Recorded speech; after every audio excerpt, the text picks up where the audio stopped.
Mga kabunyog, mga kababayan, magandang araw sa inyong lahat. Welcome po sa isa na namang episode ng ating talakayan dito po sa ATD.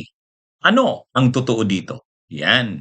Mga kabunyog, ito po ang aking bagong segment na ito kasi maraming nagtatanong sa akin, lalo ngayon sa grabing mga fake news, disinformation, laging may mga nagtatanong sa akin, ang tanong nila, "Attorney, anong totoo dito?" Yeah. So gumawa na po ako ng regular na segment, ATD, ah, ano ang totoo dito. Napapanood po ninyo ito sa Veritas YouTube channel. Kung hindi pa po kayo naka-subscribe, subscribe na po kayo. Mayroon din po tayong Veritas Facebook page. Kung hindi pa po kayo naka-follow, follow na po kayo. Ayan, mga kabunyog, mga kababayan. Hmm? Matindi rin itong si Cardema. Itong si Cardema ng Duterte Youth. Ha? Si Cardema yung leader ng Duterte Youth Party List, yung hindi nakaupo dahil na disqualify. Galit na galit sila kay Guanzon. Ha? Ito mga kabunyog, ang ano dito, sabi ni Cardema, pag naka pag nanalo daw si Sara, pag ito daw ang naging presidente, si Sara Duterte, ano daw yan mga kabunyog? Makakabalik daw yung mga ninakaw na yan na yaman.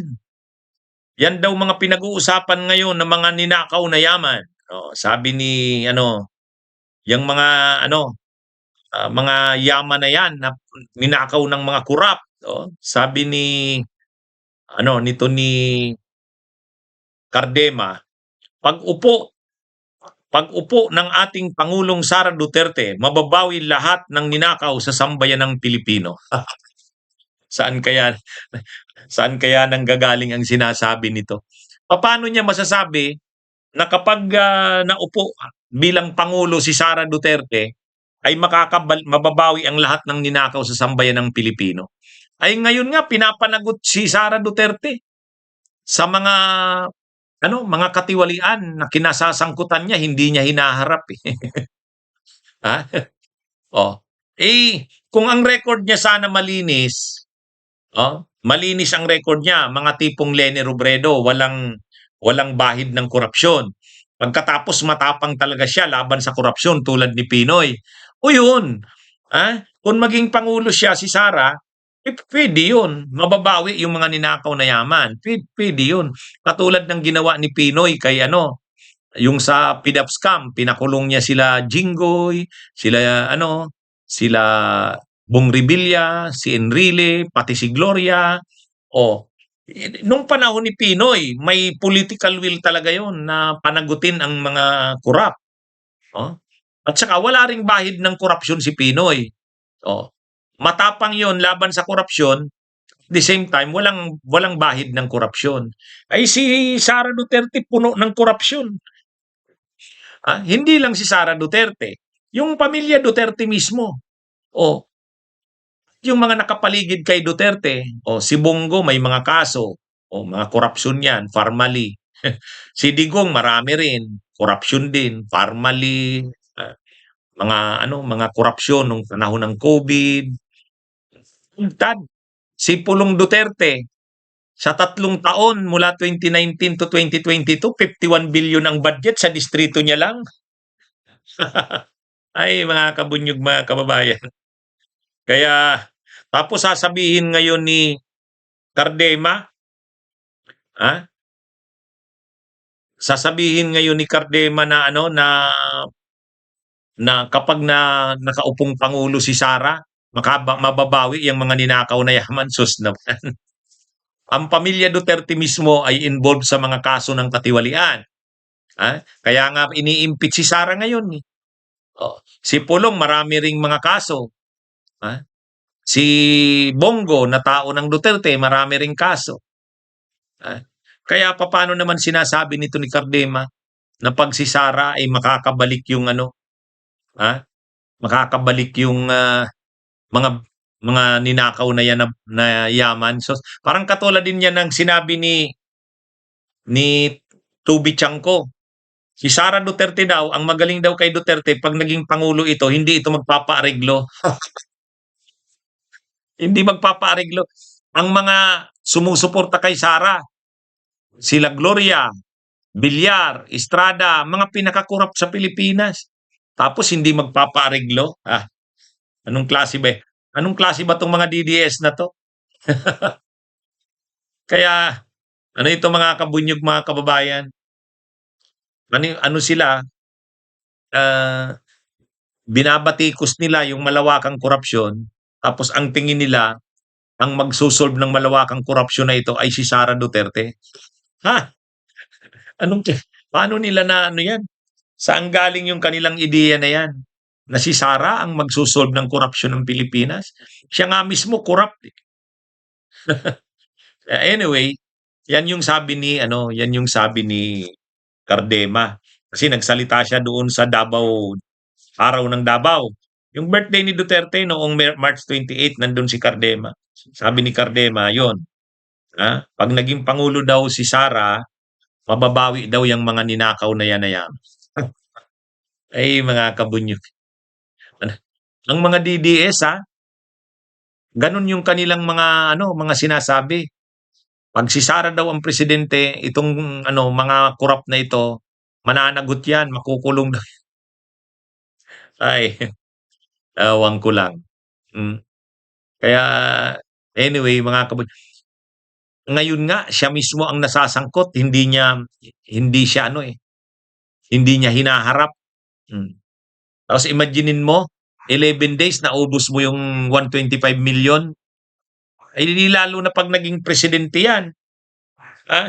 Matakaw sa pera ng bayan eh. Makita mo na yan nung maging vice presidente pa lang yan ngayon. Mabuti nga nag-away sila ng Marcos eh. Mabuti nag-away ang Marcos at Duterte. Kung hindi, ubos ang kaba ng bayan. Siyempre, pagbibigyan niya ni PBBM kasi kaalyado. Oh. Kaya nga 'di ba nung 2022 pag upo lang nila ni PBBM, naghumingi kaagad si Sara ng confidential funds, binigyan ni PBBM 125 million. Ni-release kaya lang nakarating kay Sara sa opisina ni Sara December 30 na, ilang araw na lang tapos na ang taon. Kaya inubos niya in 11 days. Tapos nung sunod na taon, hindi pa sila magkaaway ng Marcos noon. Binigyan siya ng 2.3 billion na budget sa OBP. May confidential funds ang OBP na 500 million. Ang DepEd, ang laki-laki rin ng budget na binigay. Tapos may confidential funds pang 125 million. Ganun katindi. Talagang binigay ang luho ni Sara noon. Natigil na lang yan noong 2023 na, ay 24. Kasi magkaaway na yung Marcos at Duterte. O ngayon, imaginein mo kung presidente siya, ganyan siya katakaw sa pundo ng bayan. Tapos sasabihin nitong mga DDS, pag si Sara ang pangulo, hindi pa areglo, mapapanagot ang mga kurap sa bayan. Itong si Guanzon, naitsapwera mga kabunyog, kawawang Guanzon. May picture kasi ng lunch. Yung mga personahe ng DDS na nandun sa Davao nung birthday ni Digong nung March 28, mayroon silang picture na sila, kasama yung mga Duterte. Tapos may picture sila. Ngayon wala dun si Guanzon. Si Guanzon lang ang wala dun eh. Nandun sa lunch na yon, nandun sila Topacio, nandun si Vic Rodriguez. Ngayon, wala si Guanzon. Itchapwera. Nakita nyo ba yung na yon, yung picture na yon mga kabunyog? Yung picture ng mga DDS, ano yun kumakalat yung picture na yon at makikita mo talaga doon, parang yun eh, yung lunch ng mga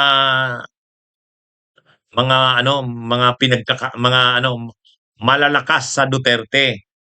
Kumbaga yung mga tao talaga yun ng Duterte. Nag-lunch sila, nandun sila Baste, kaya lang ang wala nga si Guanzon. Itchapwera. Ito. Ito yan yan si Vic Rodriguez. Yung nasa kanan si Vic Rodriguez, Si ito Omar Duterte ito. Oh, nandiyan si ano, si Miao. Oh, nandiyan si Leandro Libeste, nandiyan si Respicio. Oh, yung mga nasa kanan, no? Mga hindi naman ito taga Davao. Pumunta lang sila ng Davao. Oh, si ano, si Vic Rodriguez, si Kung Miao, si Leandro Libeste, si Attorney Respicio. Oh, tapos sa kaliwa naman si Baste, si Sara, si Topacio, si Cardema. Oh, wal ah, si ano si Ruy Nagwanson lang ang wala dito eh. Oh, nandiyan si Cardema, Topacio, nandiyan si Vic Rodriguez, si Leandro Libeste, si Kong Miao, si Attorney Respicio. Yun. Ha? Ano? O, paano? Anong masasabi dito ni Guanzon? Ha? Nagpakagarapal ka ng Nagpakagarapal ka ng DDS, ang ugali, ang mga salita, DDS na DDS, bastos na. And yet, hindi ka kasama doon. Ha? Wag sabihin na ano, nandun si Topacio kaya wala si Guanzon. Siyempre, dapat ano yon. Pwedeng hindi sila mag-imikan, pero dapat nakaupo rin doon si Guanzon. Lumabas dito, itchapuera siya. O, paano yan? Ang tindi na ng ano niya, ang tindi na ng ginagawa niya para sa Duterte. Ni Guanzon ano na siya, halos ang ugali niya, ang mga pagsasalita niya, ang kabastusan ng Duterte, ginagawa niya na talaga. Ah, Para matuwa lang ang mga DDS, talagang nag-ugali na siyang DDS. Darapala na ang pagka DDS ni Guanzon. And yet, itchapwera siya doon. Paano 'yan? Ano 'yun, nandun yung mga nandun yung mga pumunta ng Davao ng birthday ni Duterte na galing sa iba-ibang lugar, mga personahe. Vic Rodriguez, Leandro Libeste, Kong Miao, Attorney Respicio, si Topacio, hmm, si Cardema. Oh, nandun sila lahat sa ano, magkakasama. Nandun si Sara, nandun si Baste. Oh, and yet si Guanzon lang ang wala. Ay kawawa si Guanzon. Hmm? Sabi kasi ni Topacio, wala daw tiwala ang mga DDS kay Guanzon. Kasi imaginein mo naman, pinklawan ka, tapos iiwan mo yung pagkapinklawan mo, pupunta ka sa DDS, sa Duterte. Paano ka naman papaniwalaan yan? Ano naman daw ang assurance na kapag nanalo siyang senador halimbawa si Guanzon, hindi naman siya aalis na naman sa DDS, lilipat na naman kung saan. Yan. Yan yung ah, ano kay Guanzon issue. Ah, Ano yan? Ang magiging sakit ng ulo ni Guanzon sa hanay ng DDS ay sila Cardema at si Topacio. Nung nagsasalita si Respicio nung rally sa Davao, yung yung parehong araw, March 28, araw ng Davao, nagsasalita si Respicio, si Attorney Respicio, umakyat sa stage si Guanzon. Pag-akyat ni Guanzon, doon siya dumaan sa likod. Nasa harapan si Sara. Ang problema, nandun din si Topacio. Pagdaan ni Guanzon, tumayo si Topacio, haharangin sana siya. Kaya lang siyempre, nakapunta na sa may kay Sara, lumapit na sa kay Sara Duterte si Guanzon. Nag-uusap na si Sara at saka si Guanzon. Hindi, siyempre, alangan namang lumapit si Topacio, bastusin sila. Pinatapos muna ni Topacio. Pero nung tapos na mag-usap si Guanzon at saka si Sara, kinonpronta na ngayon ni Topacio si Guanzon. Makikita mo talaga nagkakainitan sila eh. Kumprontahan. Mabuti may lumapit na isang DDS, hinawi sila, pinahupa sila. Si Sara, ano lang, tinitingnan lang sila, walang magawa eh. Kaya lang, pagkatapos ng activity na yon, in-interview si Topacio. Mapapatawad niya daw ba si Guanzon kung ito'y lalapit sa kanya, hihingi ng sorry? Sabi niya hindi. Wala raw siyang tiwala dyan. Wala raw yung paninindigan. Walang prinsipyo, opportunista. Pare-pareho naman sila eh. Pare-pareho naman sila nila Topacio eh. Anyway, O ito mga kabunyog, nagsimula na ang pagkaso ng PCO ha. Ah, agresibo ngayon ng PCO, Presidential Communications Office. Kinakasuhan yung mga mga nagfi-fake news, nagkakalat ng fake news. Hmm? Mismong si PCO Secretary Dave Gomez ang nangunguna. Nung isang araw pumunta siya sa sa NBI ba yan o sa DOJ na? O, nagsampa siya ng kaso doon sa Malasakit, ano ba yun? News. Yung Malasakit News. O, kasi nagkakalat ng ng fake news tungkol sa energy crisis. O, magkakaroon daw ng ng lockdown. Hmm? Magkakaroon daw ng lockdown dahil sa energy crisis. Kaya ang ginawa ng ng PCO sa pangunguna ni PCO o Press Secretary Dave Gomez, sinampahan ng kaso yung Malasakit News. Hmm? At ngayon naman, ang hinahabol naman ng PCO, kakasuhan naman daw yung nagkakalat ng mga fake news tungkol sa kalusugan ng Pangulo. Kasi talagang koordinado yung ngayon, grabe, agresibo yung mga nagkakalat ng malubha na daw ang sakit, karamdaman ng Pangulo. Hmm? Mayroon pa nga nagsasabi, patay na eh. Matindi. Kaya sabi ni PCO Secretary Dave Gomez, koordinado. Talagang makikita mo malawakan ang ginagawang pagkakalat ng fake news na yan tungkol sa kalusugan ng Pangulo. Kaya maghahanda na sila para magkaso, kasuhan yung mga nagkakalat niyan. Hmm? Ano yan mga kabunyog, grabe. Talagang sabi ng PCO, hindi na namin 'to palalampasin. Ah, ano yan, hindi na daw nila mapapayagan na lumalagan yung mga nagkakalat ng fake news tungkol dito sa krisis sa enerhiya. Kasi grabe na nga ang problema tapos magkakalat ka pa ng fake news tungkol sa krisis sa enerhiya. Ha? Sasabihin mo magkakaroon ng lockdown, maghanda na. Paano kung magtago na ng mga supply or magkaroon na ng looting o di problema 'yon. Kaya sabi ng PCO, ngayon na pa lang, parang usbong pa lang, kitli na kaagad, anuhin na. Hindi puwedeng yung mga nagkakalat niyan. Pero aside diyan sa pagkakalat ng mga maling impormasyon tungkol sa krisis, sa enerhiya, itong kalusugan ng Pangulo, yan pa, isa pa yan. Kaya sabi ng PCO, pagkakaso sila, tambak na mga kaso daw ang isasampa nila.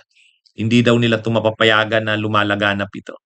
Actually, ang mga pasimuno niyan mga DDS eh. Mga DDS. Ah, ang mga ordinaryong tao hindi naman nag-aano niyan.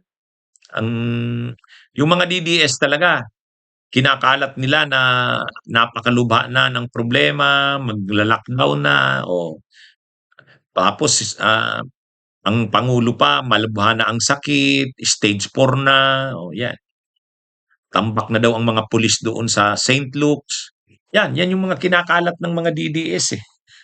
At daw dahil malubha na ang kalagayan ng pangulo, dapat mag-take over na si Sara. Yun. Yun ang naratibo ng mga DDS. Kaya lang dahil fake news nga yan, kakasuhan daw ng PCO. Nagsimula na. Nagkaso na nung isang araw. Ngayon nagtitipon na naman daw ang PCO ng mga ebidensya doon sa susunod na batch ng mga kakasuhan. Okay, mga kabunyog mga kabayan, magandang araw sa inyong lahat. Mabuhay po tayo.